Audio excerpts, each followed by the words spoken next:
Sahita daholo.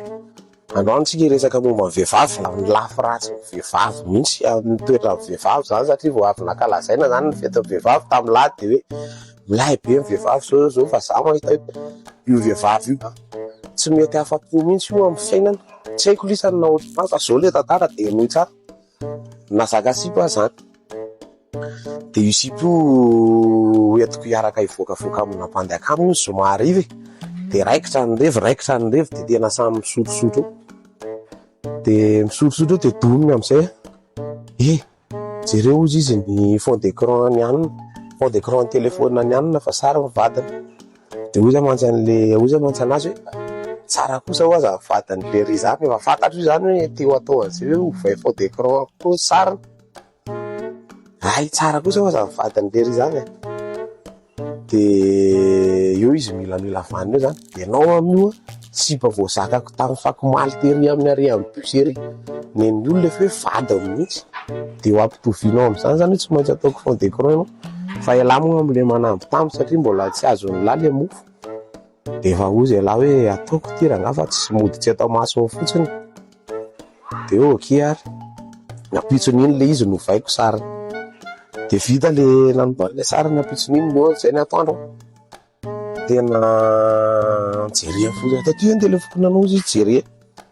sariny le amin'le telefony de io to de eo be fotsiny io tsy faly io tsy tezy tonga de eo be fotsiny tsy hitany laza hoe ahoana io sa hoe ahoana tonga any an-trano any ariva nandefasa amin'ny message ty sary ty ozy izy atao fond d'écran anao fa le sary ataonao ratsy be fa le goninao tsara ve ny kabesonao sa tsy ao za no mitondra an'le telefônina mandehandeha eraky ny tanàna eny de zay tiako ny ataoko de ny tena nahasositra am'izay ary tena tsy haiko herinandro taty arina angamba mila mivanindray hoe jereo ozy izy ny photo de profil ny namanao fa sariny ny ankizy de efa kopy ala hoe ahoana zany tsy maintsy atao zany tiako tsy maintsy atao zany ty fa tonga de atao ty ary meo sary ary am'le sary le tena tianao mihitsy ny ataoko vadika ndray izy rehefa manaiky ela de mivadika izy ozy izy hoe ianao ve ozy izy zany tsy maintsy tenenina foana vao malaka ny zavatra tokony ataonao de angalatahaka olona foana fa maninona raha mitady zay mba mampiavaka anao am'ireo namanao reo sahirana ny sain'la hoe inona ara zany tony ampiavaka ny lahy am'ireo namany lahy reo inona hoa teneno anara hoe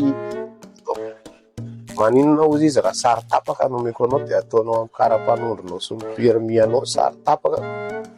nao hoe ataly